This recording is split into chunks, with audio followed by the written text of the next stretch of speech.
Hi, hello, welcome or welcome back. Now, you may have noticed, if nothing else from the thumbnail, that there have been a kind of slew of witchy rom-com titles that have come out this season and one into next season, because I'm cheating a little bit and got an Edelweiss download. Now, seeing this, whether it be on the thumbnail or something you're aware of, you probably have a couple reactions to this. You're either like, I want all of those in my hands right now and would like to read all of them right now, please and thank you, or you want to know which of those titles are worth your time or will be the best fit for you as a reader, I should say. Whichever of those two you fall in, I'm here to help today because I am much more the former type and was like, yes, please, all please and thank you. So we're gonna talk through these witchy rom-coms. I tried really hard mentally to come up with a heat level index for this video based on Double Toil and Trouble. It all felt a little too contrived, especially because there are things I would have labeled toil and that just felt a little mean. So we're just gonna step back from that. I don't know, I might comment on that a little, but no Macbeth scale, sorry. But I will kind of indicate which witchy or Halloweeny media I correlate with some of these titles, but that's just more fun for me and is also limited by the witchy and Halloweeny media I have consumed, which is not all of it. So let's start with Witch Please by Anne Aguirre. This, for me, mentally is my Bewitched book. This is a small town romance, and the first two romances in this wrap up, based on just my arbitrary decision on which order to go, these are both small town books. This is small town Illinois. That's just interesting because I'm a Midwesterner and I don't know that I've encountered too many Midwestern witches. Fictional or, well, I guess it depends how you define witch on the other, but anyway. So Witch Please follows our hero and heroine, Danica and Titus, and they live and work in this small town. Danica has roots there, Titus has roots there. Danica's grandmother has given or sold her old house to Danica and her cousin, who have opened up a repair shop in town because they are techno witches in that they can fix just about anything with their magic, which really helps their business. The hard part is making it look harder. And Titus owns a really renowned and popular bakery in town. And he needs to fix his oven one day, the day after Danica has just gotten very drunk at a bachelorette party for the soon-to-be wife of her ex-boyfriend, who she wasn't super into, but, you know, a pride thing for her. So she wanted to show that she was fine with it. And so she stumbles in to work the next day hungover and meets Titus, and sparks fly immediately. Magic is in the air, so they say. I promise I don't really have that many witchy magic puns. I don't think. Anyway. This one is billed kind of as like a Gilmore Girls, or like for fans of Gilmore Girls. It's that very like small town, fast-paced dialogue. I will say the small town, like the quirkiness, all of that was leaned into a little bit more than the witchiness. Like they did talk about it. We learned a little bit of the politics of this world for witches. Like they cannot reveal themselves to mortals, which I'm not gonna lie, that was a little bit of a problem. And the solution to that problem was a little bit of a problem for me narratively, because it's like a trust thing. So the bewitched aspect of it for me comes from that focus kind of on the more domestic and the relationships over the magic being kind of a given circumstance, and then that need to try and keep a secret. I can't spoil whether it follows the bewitched, you know, eventual reveal or not. And there is an Endora type character in Danica's grandmother, although she feels a lot more malicious than Endora. I know that, you know, there's a level of fun to Endora and there's a little bit more maliciousness, and that does play in to the plot. Danica's grandmother really wants her to marry another witch. She's setting her up or attempting to set her up all the time. Her ex-boyfriend, Danica's ex-boyfriend, was a guy that her grandmother had tried to match her with. And so there is some tension when Danica starts seeing a non-witch, even if it's just supposed to be kind of a rebound at the start. It was also interesting because our hero in this is a virgin, which I thought was really great in terms of diversity of experience in our characters. Although there was a plot point later in relation to that and involving magic potentially that I didn't know how I felt about. A lot of that resolution in this I wasn't quite sure about. And the voice really leans into that quirky, like I said, and I love quirky and I love banter. But I'm gonna be honest, and this tipped over the side a little bit for me into like that too quirky, in that it was kind of leaning on that, and I didn't feel as much pressure or tension from the action of the book, both from the personal, interpersonal dynamics, or from like the given circumstances of like, she has magic.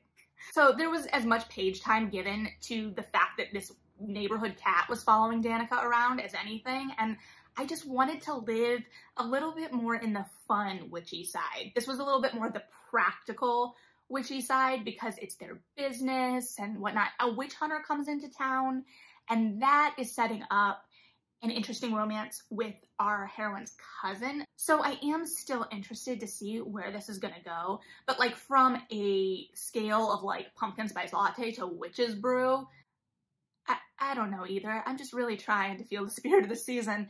This feels more on the PSL side. Nothing wrong with that. I do love a pumpkin spice latte. This just felt more pumpkin spice and it needed some more espresso. So this is the kind of lightest. It introduces the idea of magic, but doesn't dive fully into it. So if you want just like a sprinkle of something a little extra in your holiday seasonal reading, this has a light dusting. Like in Titus's Bakery, it'd be just like the little powdered sugar on top, just a little powdered sugar layer of magic. I don't know where my head is at today either. You know, you're really seeing the best of the worst of me today, so congratulations.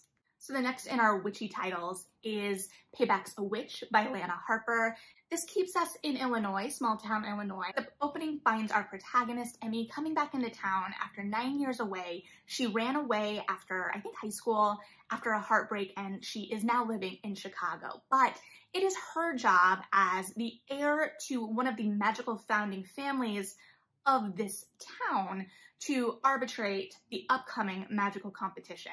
This one feels kind of Halloween Town for me. The competition element, not so much, but the competition element is popular in wizard society type stories. And this town, like Halloween Town, is kind of thriving. Well, Halloween Town exists in a different dimension, but this is a town that is really centered around the kind of magic and mystery. There is a medieval times type dinner theater that one of the families has built up, and there's just a small town magic to this, and the magical society is really well established with these 4 families. So 3 of these families are competing. One of these families' champion is the guy who broke Emmy's heart back in the day, and there's an excellent scene at the beginning of the book where she goes to one of the local bars that still serve kind of touristy drinks, but a lot of the tourists don't end up there, so it's safer for the locals. And she goes there, she's catching up with the bartender who she went to school with, who doesn't have any magic. And this guy comes in, and he doesn't recognize her. And remember, like, the last 7 years have been really defined by this heartbreak for her. And then she is approached by Talia, who was a popular witch back in high school, and Talia was a known heartbreaker who Emmy had a crush on at one point, but never had a shot with in high school for whatever reason. And she apparently had dated the same guy in the past year, as had Emmy's best friend. So they both had their hearts broken recently. Emmy's best friend more than Talia, but Talia still doesn't like the sting of rejection. So she approaches Emmy at the bar that night and is getting to know her, finds out about the heartbreak, and comes back with a proposition. What if Emmy helps get revenge on this guy during this competition, because he is the competitor for his family? And part of the reason that deal would be even sweeter is because part of the reason that he broke Emmy's heart back in the day was because her family wasn't powerful enough. She wasn't powerful enough. So it seems to have all of the makings of the perfect setup, but things get more complicated. parts between conspirators may get involved, and it spins a little bit more dangerously. It starts out so strong for me, and I love that bar scene. The end does peter a little bit for me. Some of that is just the feeling of the magical competition. I really got a sense for these families and their sparring and dynamics, and I really loved that. Like, this idea that Talia's family has a little bit more dangerous magic, and they are perceived a certain way because of that. So there is a sense of that kind of small town politics, but I wanted that to even go up a notch, I think. I wanted more of that interpersonal between the families, but I did feel the magic in this place more than in the last book, for sure. The other struggling point I had in the second half of the book goes back to the fact that this is a small town Illinois book. It's a Midwestern witch. So Emmy is coming from Chicago, and this is her hometown, the place she grew up and loves in a lot of ways and has her roots. So some of that small town, big city tension kind of played out here in a way that just felt a little cliche for me. And as someone who lives in Chicago and is from a small town, not from Illinois, but from, you know, the general area, it felt a little cliche. It's that idea that, you know, our protagonist comes back to the small town and turns up her nose a little bit, or assumes that her town wouldn't have these things that exist in the city. Like, there's a point where she finds out that the coffee shop carries dark matter coffee, and so then it's legit. And like, I get like finding your favorite things from one place in another, but it felt like it was kind of playing on that snobbery a little bit. And not all the time, because our protagonist was struggling with the idea that she did love this place and she could see herself in this place. And what does that mean? Because she also loved this other place. And that I really got and responded to. But we did seem like we were kind of just on that straddle of a little bit more cliche look at city versus country. And just from a like purely humorous point, there was a moment where she was kind of, our protagonist, Emmy, was kind of complaining about Chicago autumns and how they're wet. And I read that and was really mad about it because it is autumn. I love fall. I love fall in Chicago. It's gorgeous. And then it rained all week. And yeah, it's wet. But you know what? So are a lot of places in the autumn. But that tension builds in, kind of is like one of the breaking tensions between our couple, which is Emmy and Talia. So that is one of the big selling points of this book, and what people are really excited about is that we have a bisexual romance at its center, and the sparks definitely fly. I can feel that tension between our leads, that attraction. And then I feel it fizzle a little bit, and a little bit going back to that big city, small town tension, which I think that idea of building a life with someone and whether you can and what that looks like. So I understood the underlying tension between those characters in terms of like where they saw their futures and whether there was a future for them as a couple in how they each envisioned the future. But I think the way it was set up, it took some of that sparkle away that was really on that relationship at first. And I get it, like we have to go through things, but it just kind of dulled it a little bit in terms of how it was executed, I think. I also think that because the attraction and the tension was so sharp and strong at the beginning, I think the way the intimacy worked in this, it wasn't fully closed door, but it did fade to black a little bit more than I anticipated.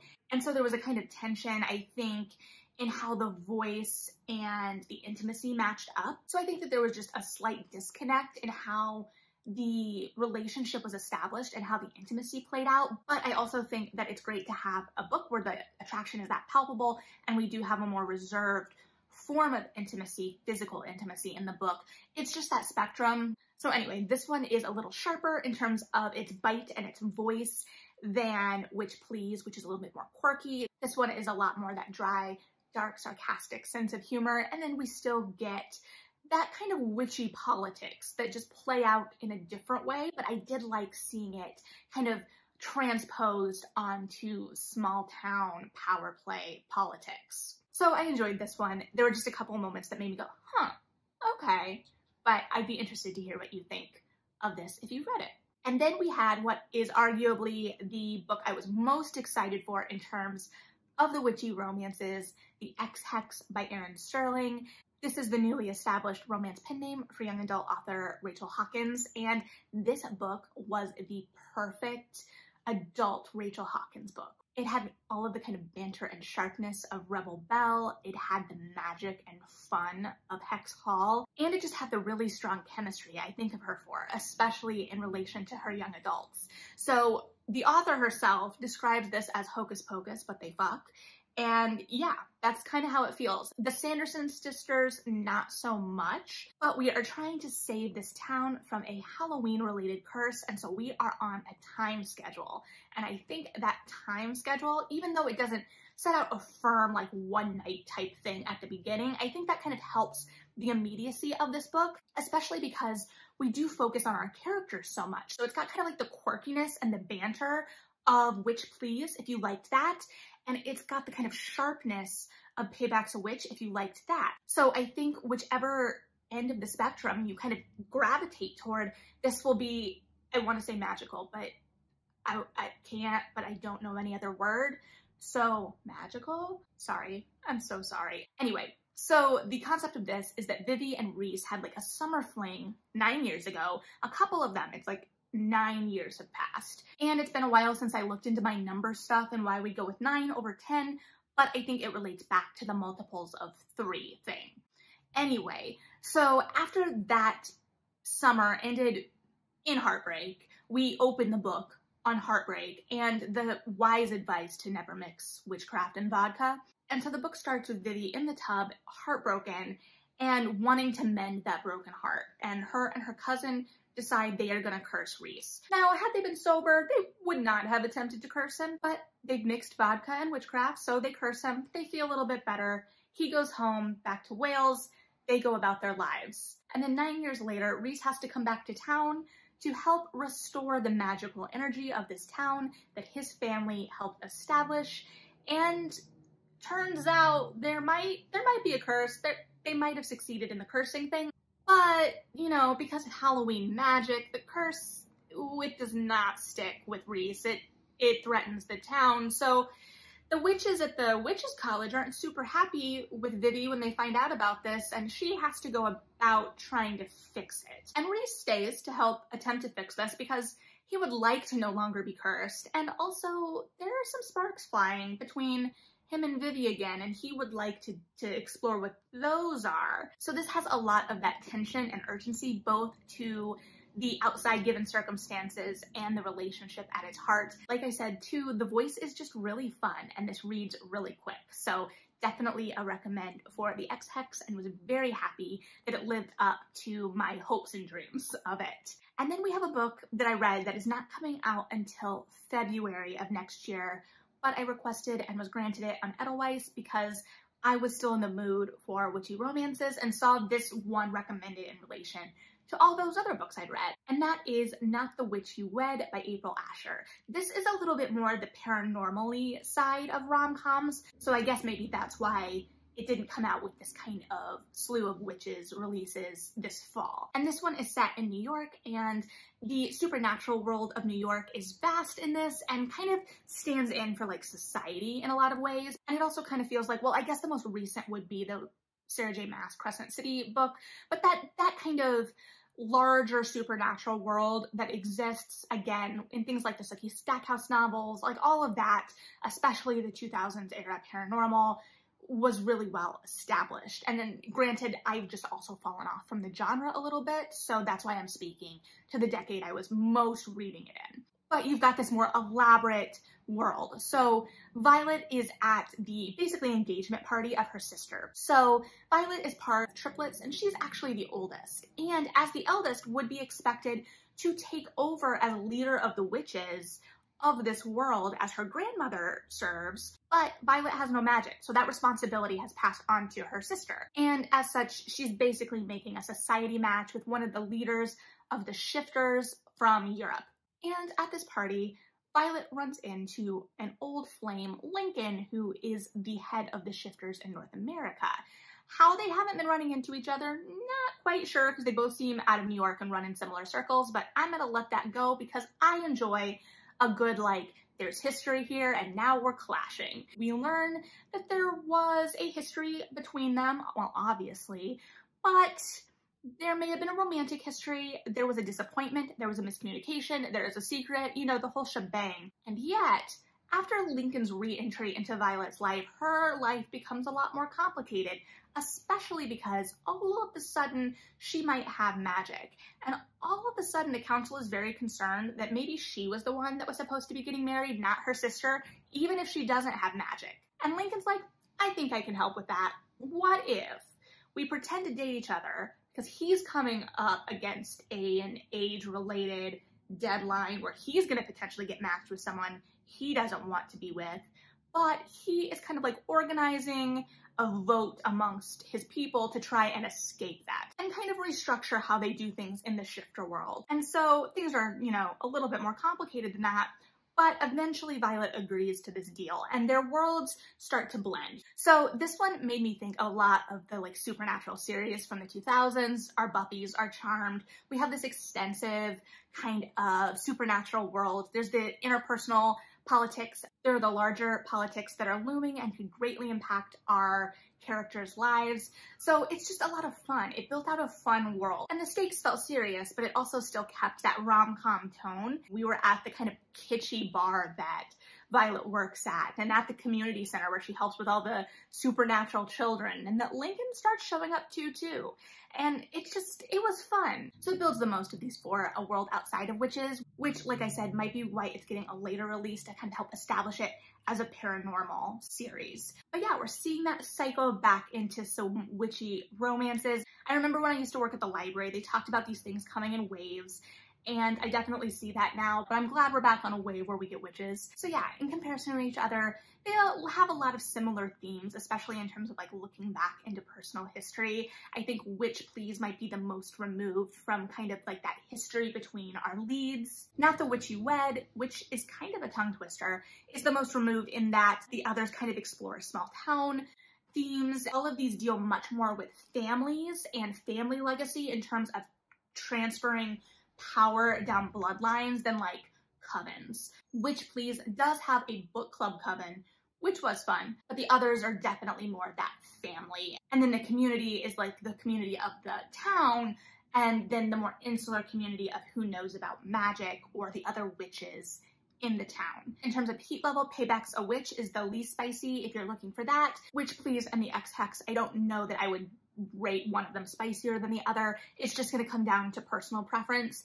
I personally prefer the Xhex, but that is absolutely just me. And if you've read all of these, I would be interested to hear your thoughts on that as well, as I would be interested to hear your thoughts on all of them, period.